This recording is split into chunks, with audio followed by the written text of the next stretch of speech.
매일매일 책 읽는 습관을 기르자. 11월 18일 시작합니다.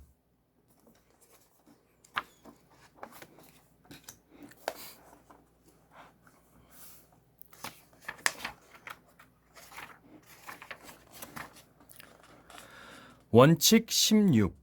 상대방으로 하여금 그 아이디어가 바로 자신의 것이라고 느끼게 하라. 누가 옳은가 보다 무엇이 옳은가가 더 중요하다. 당신이 이 원칙대로 하면 상대방은 확신과 우호성이 증진되어 다른 유익한 아이디어들도 기꺼이 당신과 의논하고자 할 것이다. 사람은 누구나 타인에 의해 강요된 의견보다 스스로 생각해낸 의견을 더 중요하게 생각합니다. 자신의 의견을 다른 사람에게 강요하는 것은 잘못된 생각입니다. 제안을 해서 상대방이 스스로 생각하고 결론을 내리게 하는 것이 훨씬 현명한 방법입니다. 필라델피아에 사는 아돌프 셀츠는 어느 자동차 회사의 영업부장으로 카네기 코스에 참가한 적이 있습니다. 그는 자동차 판매 부진으로 시리에 빠진 세일즈맨들에게 의욕을 되찾게 해줘야겠다고 생각했습니다. 그는 회의를 소집하여 그들의 요구사항을 정확히 말해줄 것을 요청한 뒤 그것들을 칠판에 적은 후 다음과 같이 말했습니다. 여러분이 원하는 요구사항은 모두 들어주겠습니다. 그 대신 나의 요구를 여러분들이 어떻게 받아들여 줄 것인지 그것에 대해 말해주기 바랍니다. 그들은 즉시 대답했습니다.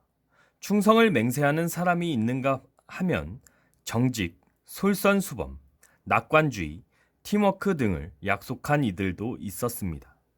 어떤 사람은 하루 8시간 열성적으로 근무할 것을, 어떤 세일즈맨은 하루 14시간 근무할 것을 자청했습니다.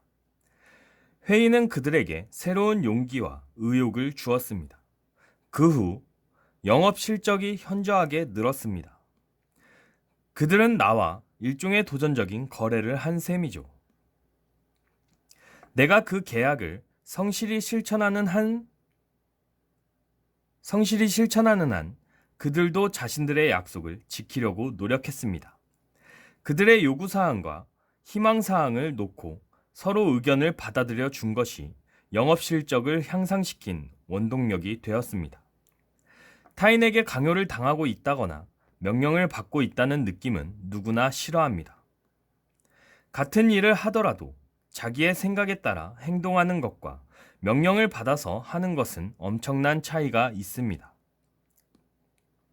사람들은 자신의 의견이나 희망, 생각에 따라 스스로 일하는 것을 좋아합니다. 유진 웨스는 광고 기획사에 밑그림을 공급하는 디자이너입니다. 그는 자신의 그림을 팔기 위해 뉴욕의 유명 디자이너를 3년 동안 매주 방문했습니다. 디자이너는 저를 피하지 않았습니다. 하지만 한 번도 저의 밑그림을 사준 적이 없었습니다. 제가 그려간 스케치를 자세히 보고는 웨슨, 오늘도 안 되겠는걸 하고 말했습니다. 150번이나 실패를 거듭한 끝에 웨스는 새로운 방법을 시도하기로 했습니다.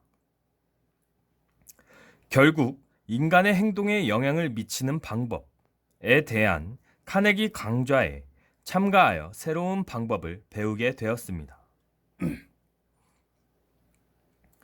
그리고 어느 정도 자신감이 생기자 미완성된 스케치를 몇 점을 들고 그의 사무실로 찾아갔습니다. 저에게 호의를 좀 베풀어 주시겠습니까? 여기 미완성 스케치 몇 점이 있습니다. 이것을 당신의 필요에 맞게 완성하려면 어떻게 해야 하나요? 괜찮으시다면 그 방법을 가르쳐 주셨으면 합니다. 디자이너는 스케치를 말없이 바라보다가 이렇게 말했습니다. 웨슨, 시간을 두고 생각해 볼 테니 여기 두고 가게. 그리고 며칠 후 나를 다시 찾아오게나. 사흘 후 웨스는 그를 찾아가 그가 원하는 의견을 들은 다음 스케치를 완성했습니다. 그 결과 디자이너에게 그 밑그림들을 전부 팔 수 있었습니다. 그 이후에도 그는 수많은 스케치를 웨슨에게 주문하였습니다. 그것들은 모두 디자이너의 아이디어에 의해 그려진 것이었고 그로 하여금 자신이 디자인을 창조하였다는 느낌이 들게 만들어 웨슨이 강매할 필요 없이 상대방이 스스로 사게 만들었던 것입니다. 다른 사람에게 그 아이디어가 자신의 것이라고 느끼게 하는 일은 비즈니스와 정치뿐만 아니라 가정생활에도 도움이 됩니다. 랄프 왈도 에머슨은 그의 에세이 자기 신뢰에서 다음과 같이 말했습니다. 우리는 천재의 작품 속에서 우리가 거부했던 생각들을 보게 되는데 그것은 어떤 위험을 갖춘 채 우리에게 다시 돌아온다. 에드워드 M. 하우스 대령은 우드로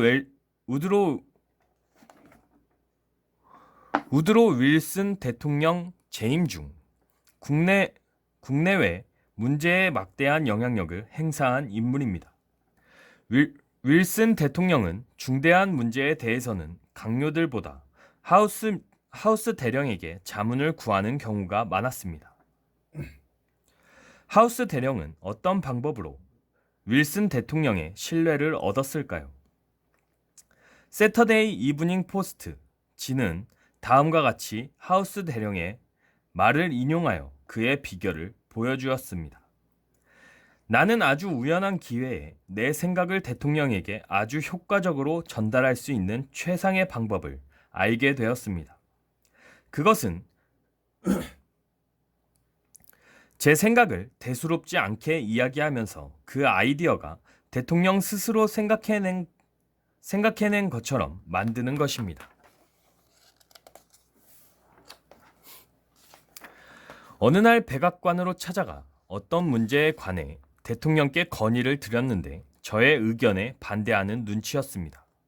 그런데 며칠 후 제가 건의한 제안을 마치 자신의 아이디어인 것처럼 자랑스럽게 말씀하시는 모습을 보고 저는 깜짝 놀랐습니다. 그때 하우스 대령이 대통령의 말을 가로막으며 그것은 대통령의 생각이 아니고 제 생각이었습니다. 라고 말했을까요? 하우스 대령은 명예보다는 실리를 취했습니다. 그는 윌슨으로 하여금 그 아이디어가 자신의 것이라는 느낌이 들도록 해주었으며 윌슨이 이 아이디어로 인해 공신력을 얻도록 해주었던 것입니다. 우리가 만나는 사람들 대부분이 윌슨과 같다는 것을 명심하세요. 그리고 당신도 하우스 대령의 테크닉을 한번 사용해 보세요. 2500년 전 중국의 노자는 다음과 같이 말했습니다. 이 이야기는 오늘날에도 우리가 명심해야 할 이야기입니다. 산에서 흐르는 시냇물이 강과 바다로 흐르는 이유는 강과 바다가 시냇물 아래에 있기 때문이다.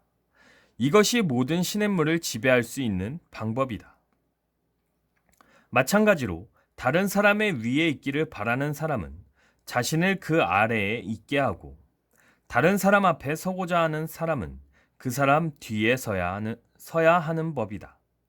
그리하면 위에 있다 하더라도 사람들이 무게를 느끼지 못하고 앞에 있더라도 무례하다고 생각하지 않느니라. 원칙 16 서머리 협력을 얻어내는 방법. 어떻게 하면 협력을 얻어낼 수 있을까요? 나의 생각이 중요한 것처럼 직원들의 아이디어 또한 중요하답니다.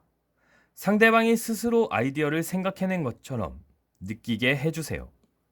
당신이 스스로 발견한 아이디어에 대한 확신이 부족한가요? 그렇다면 그 아이디어를 상대방에게 제안하고 그 사람이 스스로 결론을 내리도록 하는 건 어떨까요? 어느 누구도 자신이 누군가에 의해 조종당하는 것을 좋아하지 않습니다. 오히려 자신의 주도적인 의사결정에 의해 움직이는 것을 좋아하지요. 아주 자연스럽게 당신의 아이디어를 던져주세요. 상대방이 그 아이디어를 곰곰이 생각해서 일치점을 찾아 행동하도록 말입니다. 다른 사람의 위에 있기를 바라는 사람은 자신을 그 아래에 있게 하고 다른 사람 앞에 서고자 하는 사람은 그 사람 뒤에 서야 한다. 행동으로 옮겨보세요. Move into action.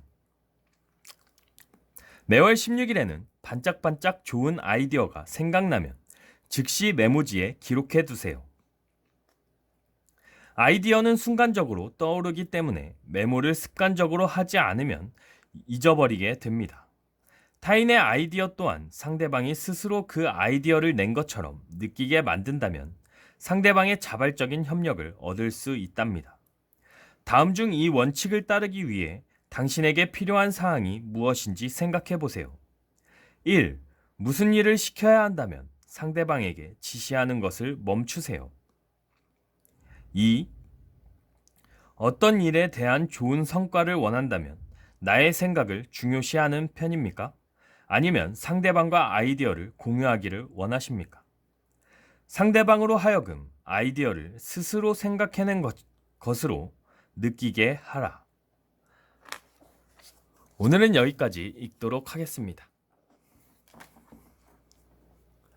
To be continued.